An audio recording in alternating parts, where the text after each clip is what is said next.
friends, and welcome to my live feed. I know I haven't vlogged in a while. The main reason is the weather, of course, because it's gotten rather cold in Bucharest, so it's rather less pleasant to vlog outside, and I'm not yet ready to do it inside. I just like this atmosphere of just talking freely about things in a park. So here I am. I'm back in business. Thanks a lot for joining my channel. Like half of you are new to my channel, have only had the opportunity to watch the stuff that I've produced so far. Um, Quite interesting times we're living in. So, as you all know, Donald Trump is the new president-elect of the United States. Hopefully, he will also be able to actually take office, to be sworn into office, which will happen in more than 2 months' time, on the 20th of January. And until then, it seems that the Democratic administration has left a few bombs, a few unexploded bombs for him. So he will probably inherit a very a disastrous situation with Russia, of course, with Iran and China as well. But that was to be expected. However, with Russia, things are getting tenser because, as you probably know, last night the Biden administration chose to allow, or at least this is what the American media reported, to allow Ukraine to use those uh, long-range weapons that the U.S. Government provided the Zelensky regime with, the ATACMS. Why is that problematic? Why did Putin draw a line in the sand regarding the use of, well, in the case of European countries, it's the Scalp or Storm Shadow missiles, the French versus British version. In the case of the United States, it's the ATACMS.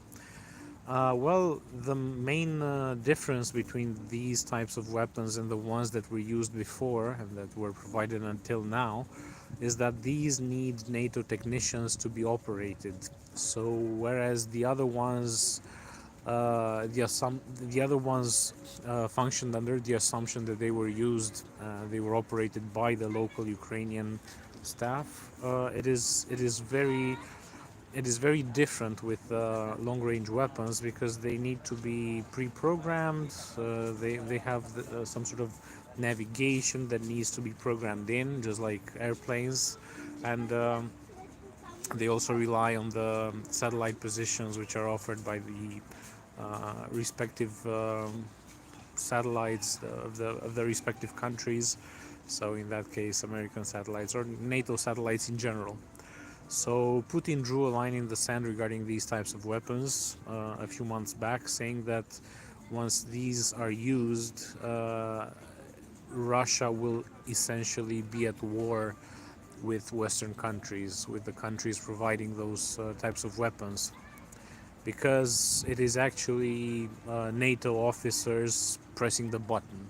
So that makes the whole legal difference between what's been happening until now and what's happening from now on.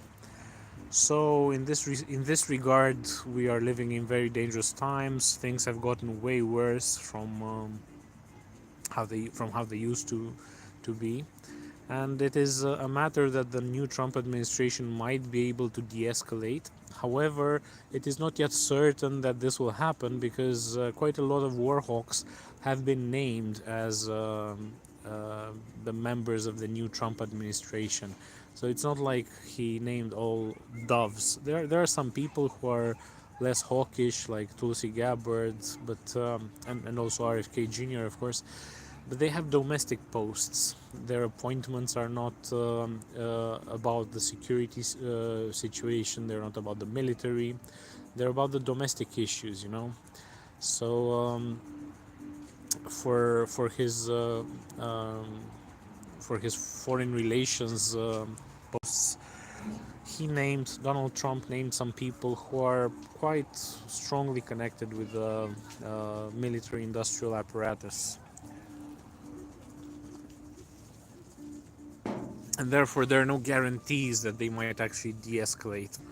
They are war hawks regarding Iran, war hawks regarding China, and they have quite a strong stance against Russia as well, um, being in favor of stronger sanctions.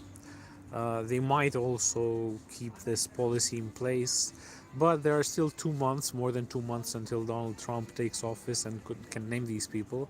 And in these 2 months, things might escalate to the point that it might be different. It might be difficult for the new administration to actually cancel the policy.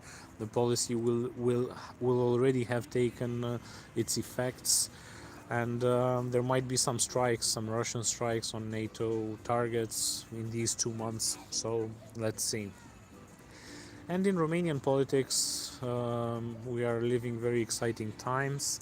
There is a strong chance that a sovereigntist candidate might enter the second round of voting. Basically, we have an election system, a presidential election system, in which the first two candidates go forward to the second round, and there is a very strong chance that none of the globalist candidates, who are quite a bunch, um, there's a very strong chance that none of them will actually make it into the second round. So Romania might actually be free after 20 years of being run directly by Washington. It might be free from such direct control. Of course, the Americans still leverage quite a lot of influence in Romania, and whoever becomes president will have to take orders one way or another under the NATO structure from the Americas. But there are like willing servants and less willing servants, and it just so happens that the most enthusiastic servants of the Americans might actually not make it into the second round. So we might have a government which is a bit more pro-Romanian. Might have, I don't know. I wouldn't really get my hopes up, but there is a good chance of that happening. So this is what I wanted to tell you in terms of developments. I will make some more elaborate videos soon. Sorry for this long delay, as I said, caused by the weather. And thanks a lot for having joined my channel. I promise I will make very interesting content that will not disappoint you. So until next time, see you. Bye.